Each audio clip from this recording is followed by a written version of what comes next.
মায়ের আঁচলটা কোথায় গেল, যেখানে লুকিয়ে কাঁদতাম। মায়ের কোলে মাথা রেখে সব দুঃখ ভুলে যেতাম। আজও মনে পড়ে মা বলতো, ভয় পাস না আমি আছি। আজ মানে তবু যেন কানে শুনি সেই কথাটি। হে আল্লাহ,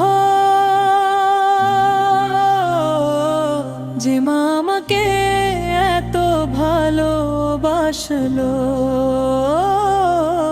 তার প্রতি রহম করুন।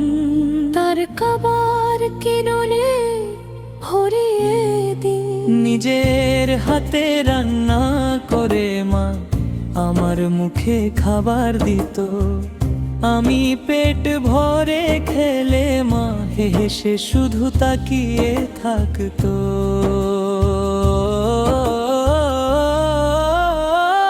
আমি বলবো, মা তুমি খাবে না। মা মুচকি হেসে বলতো, আমি পরে খাবো বাবা, তুই আগে খেয়ে নি।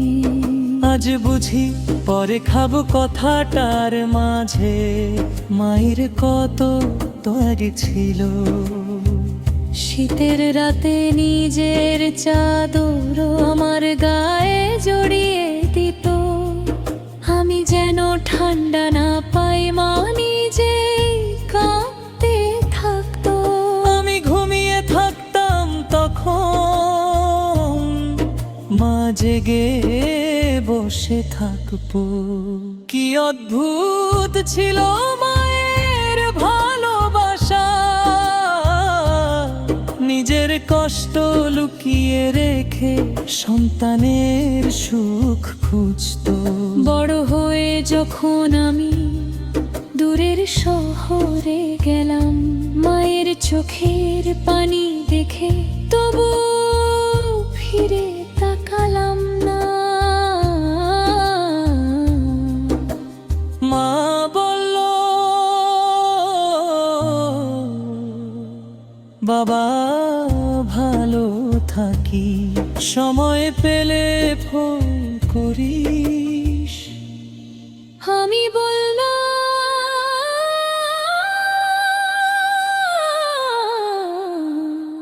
মা এখন অনেক কাজ পরে কথা বলবো।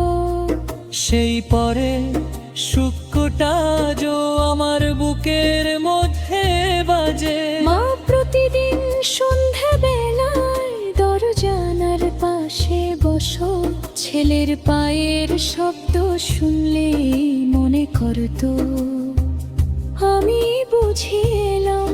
কিন্তু আমি আসতাম না। মা হয়তো জানালার পাশে বসে আকাশের দিকে তাকিয়ে বলতো, হে আল্লাহ, আমার ছেলেটাকে ভালো রেখো। কি আশ্চর্য,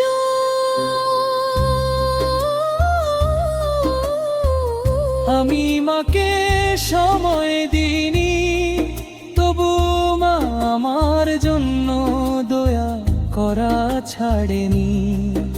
একদিন ছুটিতে বাড়ি এসে দেখলাম মা অনেক দুর্বল। আমি বললাম,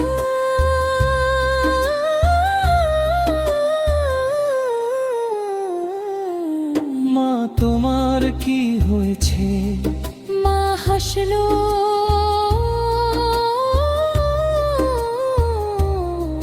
কিছু হয়নি বাবা, বয়স তো হয়েছে। আমি মায়ের মাথায় হাত রাখলাম। মা আমার হাতটা ধরে বলল, বাবা তুই শুধু নামাজটা পড়ি। দুনিয়ার সব কিছু পেলেও আল্লাহকে হারিয়ে ফেলি। নিস না। সেদিন রাতে মা আমাকে একটা পুরনো বাক্স দিল, বলল এগুলো তোর ছোটবেলা জিনিস। খুলে গেছি আবার পুরনো জামা, ছোট্ট জুতা, স্কুলের খাতা, আর আমার শৈশবের কত স্মৃতি।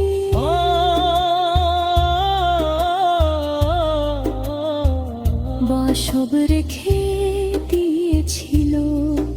আমি অবাক হয়ে বললাম, মা এগুলো এতদিন রেখেছো?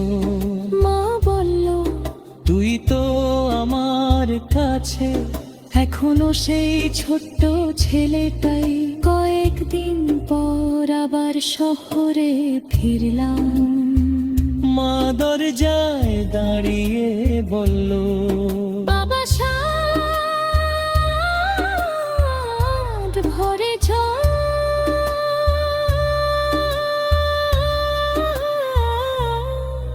আমি বললাম,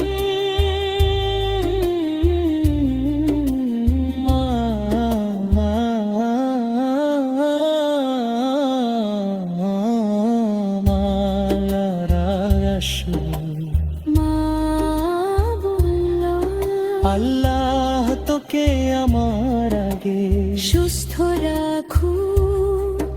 আমি হাসলাম, কিন্তু জানতাম না এটাই ছিল মায়ের সঙ্গে আমার শেষ দেখা। কিছুদিন পর ফোন এলো, তোমার মার নেই। মনে হলো পৃথিবীটা থেমে গেছে।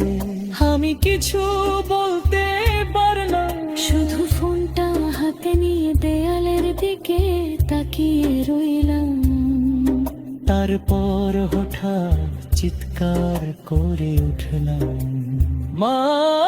কিন্তু পাশ থেকে আমির করো ধরে লোলাম। রেখের মায়ের ঘরে ধুতে মেছারার বসে বসে পড়লাম। মায়ের বালিশ তবু তিনি কাটতে লাগলাম।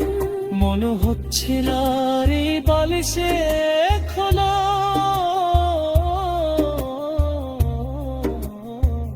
মায়ের গলি আছে। এলমারিতে মায়ের কাপড়, টেবিলে মায়ের চশু। তুমি মায়ের জামা মা সবাজি ছুপেলে, কাবরণ পাশে বারে